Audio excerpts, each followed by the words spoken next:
Muy buenos días, tardes. Nosotros somos el equipo 3 y hoy les presentaremos el método simplex y el método gráfico. Los integrantes somos Arias Pérez Rubiz-Itlali, Barajas Lara Itzel Guadalupe, Cano Alcalá Sara, Domínguez Ocaña Lucía Guadalupe, López de la Cruz Andrew Antonio y su servidor Guzmán Muñoz Steven Alejandro.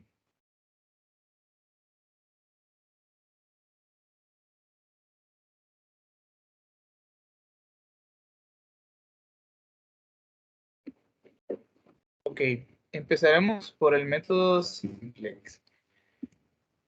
Resolveremos el problema número 3. El método simplex es un procedimiento sistemático y encontrar y probar soluciones a problemas de programación lineal localizadas en los vértices de optimidad. Este método puede procesar más de 3 variables, permitiendo ejercicios complejos a través de sus dos modalidades, el método algebraico y la tabla simplex, misma que permite ordenar claramente los valores a través de filas y columnas.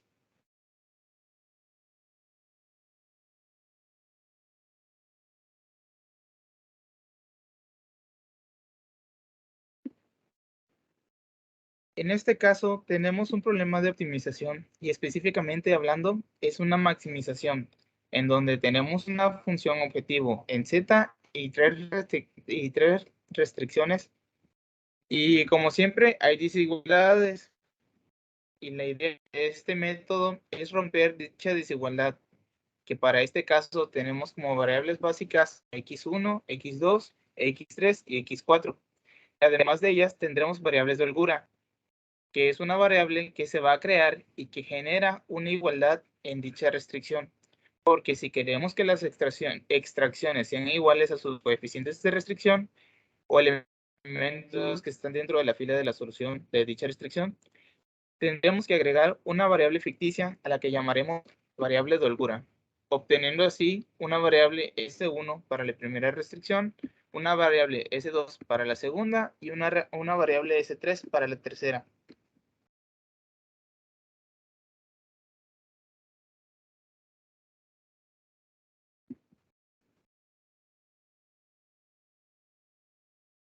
La formulación de la tabla simplex con variables de holgura e independientes.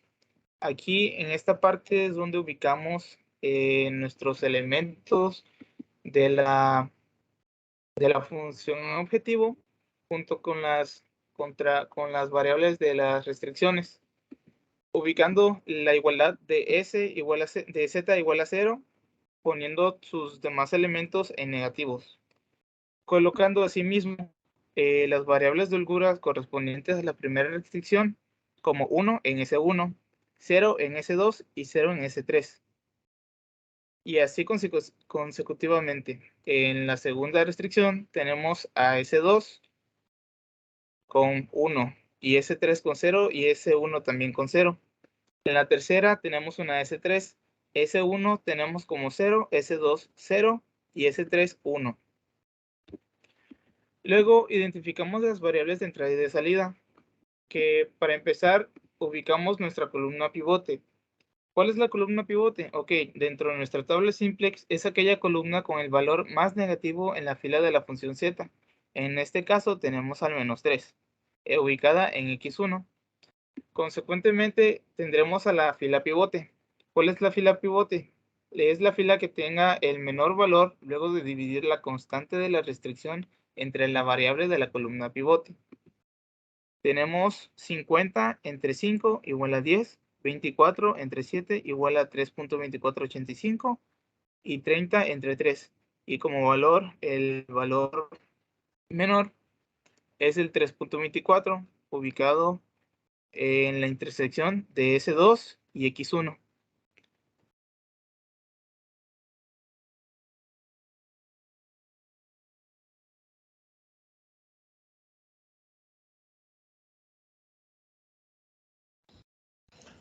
Bueno, una vez que hemos llegado hasta este punto, nosotros ya identificamos cuál es nuestro elemento pivote.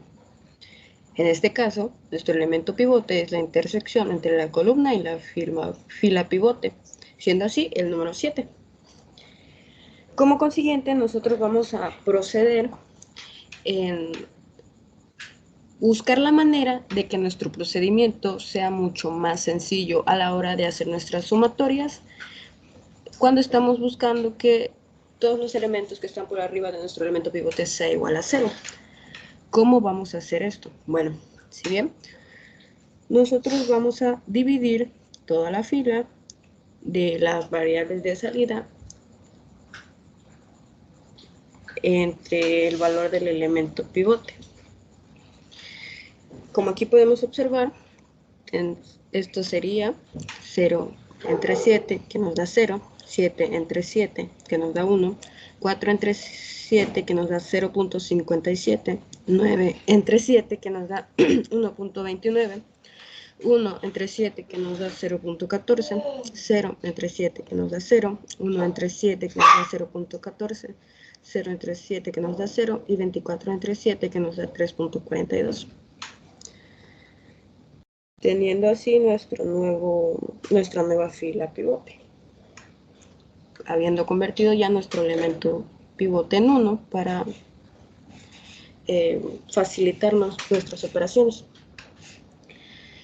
Ahora bien, como consiguiente vamos a procurar convertir todos los valores que están por debajo y arriba del elemento pivote en 0. Para esto empezaremos con nuestro primer pivoteo, que será con la fila que corresponde a la función objetivo y su elemento sería el menos 3 a convertir a 0. Para ello vamos a multiplicar todo nuestra fila pivote entre el mismo elemento que vamos a convertir en 0 y de signo contrario, siendo así 0 por 3, 1 por 3, 0.57 por 3, 1.29 por 3, 0.14 por 3, 0.57 por 3, 1.29 por 3, 0.14 por 3, 0 por 3, 0.14 por 3, 0 por 3 y 3.42 por 3. Para que al realizar nuestra sumatoria, nuestro elemento pivote finalmente es convertido en 0. Como podemos observar, la sumatoria correspondiente de nuestro elemento de enfoque, que sería menos 3 por más el 1 por 3, nos dio como resultado 0. La nueva fila obtenida será el nuevo valor para la función z.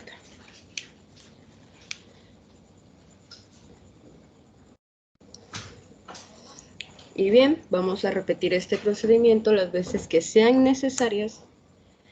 En este caso, hasta convertir todo lo que sería S1 y S3, que serían los que nos hacen falta, en 0, estando por arriba y por debajo del elemento pivote.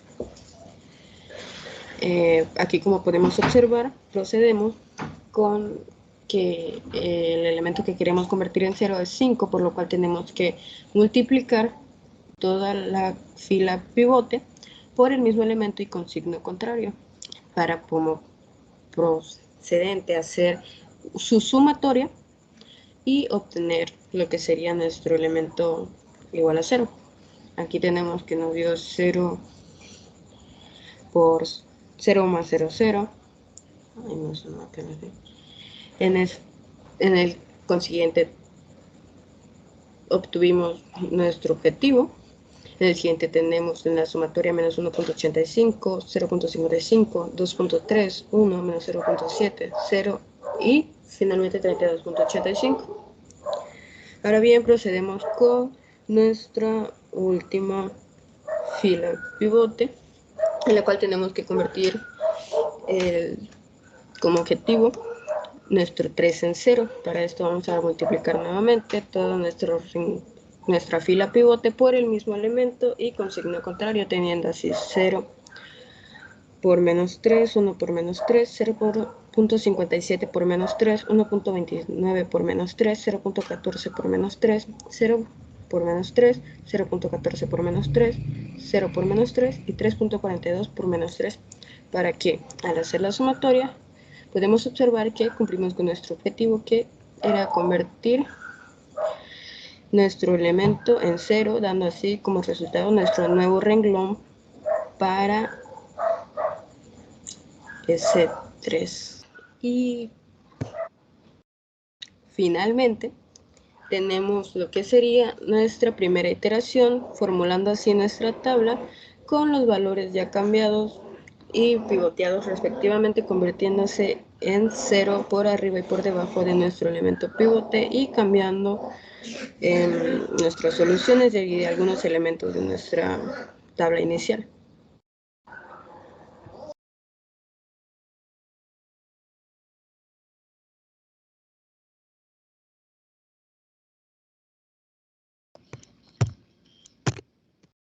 No, una vez terminada la primera iteración que explicó mi compañera Lucía, si se pudieron dar cuenta, había una parte donde decía que teníamos que evaluar los resultados de la primera iteración para saber cómo proceder y seguir trabajando. Si se podrán dar cuenta, el procedimiento que sigue es repetitivo. Es importante revisar que en nuestra función objetivo no hayan números negativos, porque el propósito de esto es que todos nuestros valores en las variables básicas queden en positivo porque estamos maximizando. Entonces, nuevamente, al darnos cuenta que tenemos valores negativos aún, nos damos cuenta que aún no hemos terminado y tenemos que repetir el procedimiento. Para esto, nuevamente escogemos el valor más negativo para nuestra variable de entrada, que es menos 0.79, y necesitamos también conocer nuestra variable de salida para proceder a encontrar el elemento pivote. Para nuestra variable de salida, dividimos lo que es los valores de la solución entre las variables de entrada sin tomar en cuenta la función objetivo.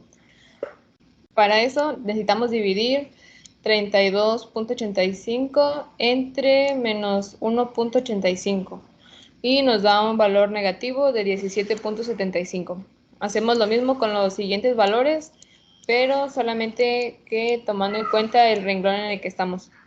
Y nos damos cuenta que el valor que tenemos que escoger es el más pequeño. Terminando la primera iteración que explicó nuestra compañera Lucía, necesitamos volver a evaluar los resultados que ahora tenemos en nuestra nueva tabla para saber qué procede y cómo vamos a seguir trabajando. Como estamos maximizando, recordemos que necesitamos que todos nuestros valores de las variables básicas en nuestra función objetivo necesitan ser positivas. Y si no, significa que aún no terminamos.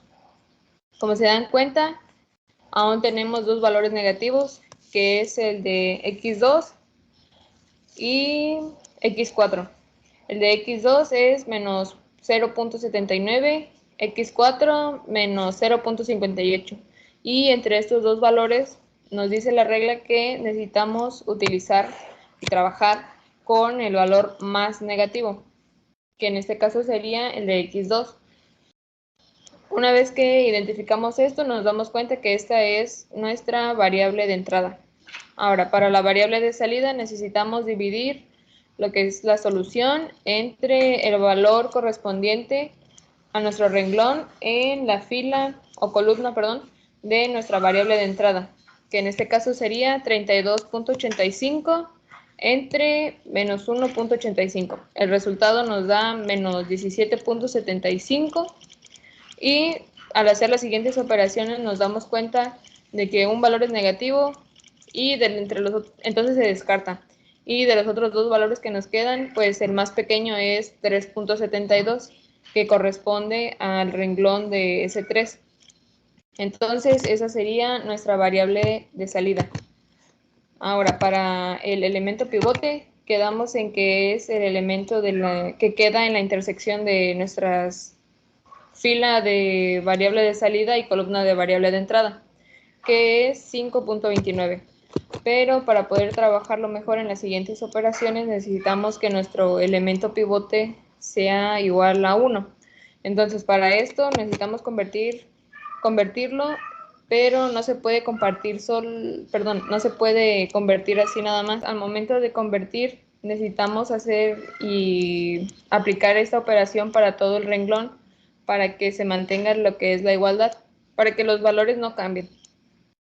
Entonces, al momento de hacer esta operación, que es dividir toda la fila de las variables de salida entre el valor del elemento pivote, nos damos cuenta, algunos valores quedan en 0, como ya estaban en el principio, entonces no cambian tanto por lo mismo que es 0, pero una vez que nuestro elemento pivote, quedan 1, los demás valores, si se dan cuenta, también cambian. Entonces, después de esto, pues cumplimos con nuestro objetivo de que el elemento pivote sea 1, así que pasamos a lo siguiente, que vendría siendo convertir nuestros valores que están por encima o por debajo del elemento pivote en 0.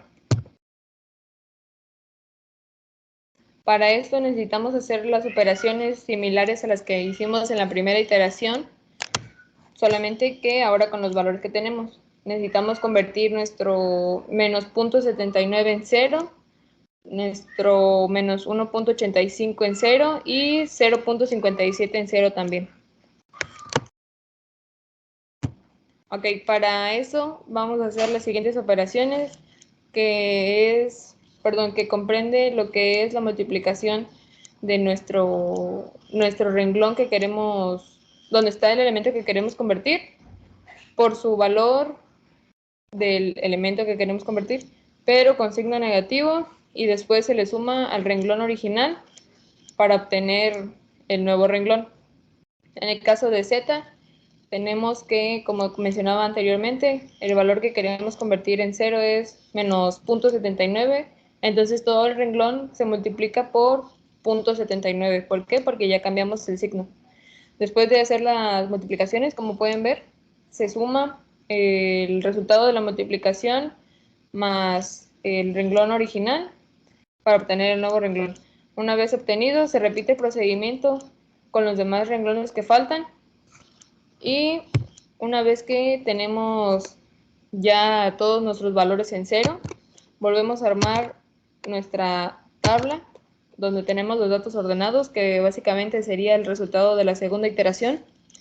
Como podemos ver, en la segunda iteración ya no tenemos valores negativos en las variables básicas. Eso significa que, por ende, ya acabamos. Ahora, una manera de comprobar que lo que hicimos está bien es sacando primero lo que vendría siendo el valor de las variables que nos quedaron, que sería S1, X1 y X2. Como pueden ver en la pequeña tabla de abajo, tenemos que el valor de Z es 13.24, como está en nuestra tabla, S1 38.75, X1 1.3, X2 3.73. Ahora, una vez que tenemos esos valores, como les dije, para confirmar que lo que hicimos está bien, es haciendo la sustitución de los valores que encontrados en las ecuaciones que tuvimos al inicio. Que, por ejemplo, una vez que lo sustituimos en nuestra operación, en la función objetivo, no, disculpa. Nos damos cuenta de que efectivamente nos da 13.24. Al sustituirlo en la restricción A, nos tiene que dar menor o igual a 50, nos da 48.98, así que sí cumple. En la B nos tiene que dar menor o igual a 24, también nos da, entonces significa que también cumple. Y en la restricción C nos tiene que dar menor o igual a 30, y también nos da, entonces significa que lo que hicimos, las operaciones y la terminación en la segunda iteración, todo está correcto. Y básicamente esto es todo lo que comprende al método simplex.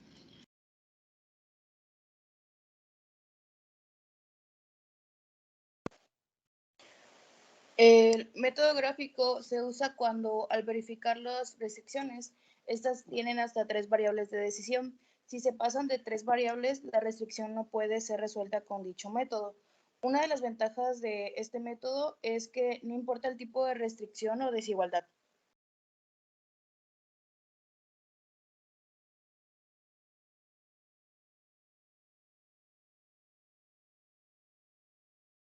El primer paso a realizar es convertir nuestras restricciones a igualdades. Lo que sigue es determinar los espacios de soluciones, lo que nos viene ayudando al momento de elegir nuestra región factible. Se despejan las incógnitas de x2 y x1, dándoles un valor de 0 respectivamente a cada x, obteniendo así los puntos a graficar.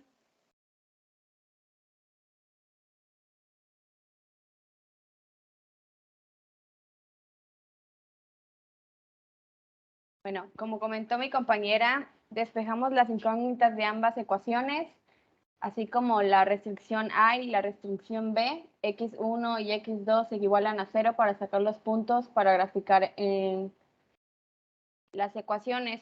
De ahí se construye la tabla de valores conforme a los puntos que se sacó en las restricciones A y B para poder tener las rectas en nuestra gráfica.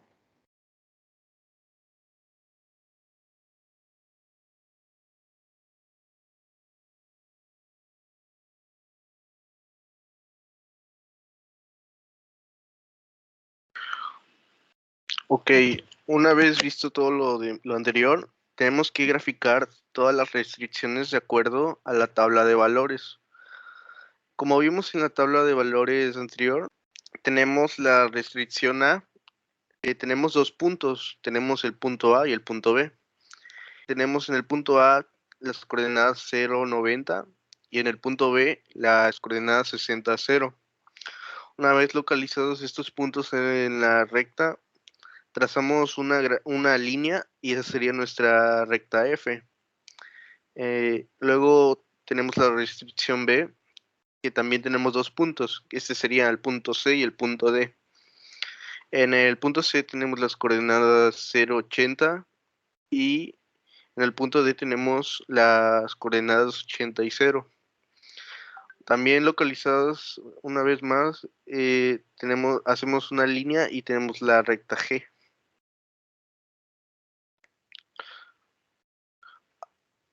Ahora se iría a determinar el espacio de solución factible. Este es la intersección de las dos restricciones que tenemos. Como podemos ver aquí, se localiza abajo de la recta G. Luego se iría a identificar los puntos factibles. Como podemos ver, tenemos que son C, F y B.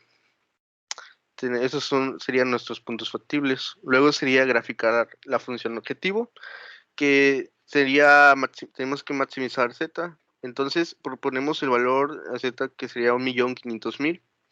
Tenemos que Z es igual a 24.000 X1 más 18.000 X2. Entonces despejamos las incógnitas. X1 sería igual a 0. Entonces X2 es igual a 1.500.000 entre 18.000. X2 es igual a 83.3 y ese sería nuestro punto Z, nuestra coordenada sería 0.83, 0,83. Luego tenemos que X2 es igual a 0, Z es igual a 24.000, X1 más 18.000 por 0. Despejamos y quedaría X1 es igual a 1.500.000 entre 24.000. Y X1 sería 62.5, que también sería nuestra coordenada. Una vez teniendo los dos puntos, los ubicamos en la gráfica y trazamos, y esa sería nuestra función Z. Luego, en los puntos C, F y B se sustituyen los X1 y los X2 de acuerdo a cómo están ubicados en la gráfica de las coordenadas.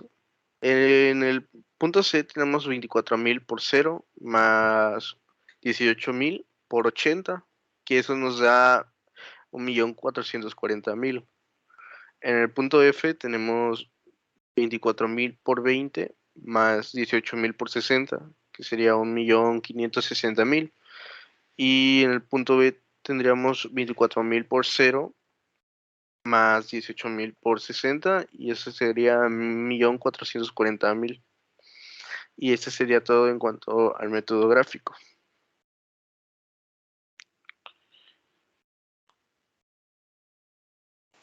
El resultado factible de este ejercicio es el inciso F.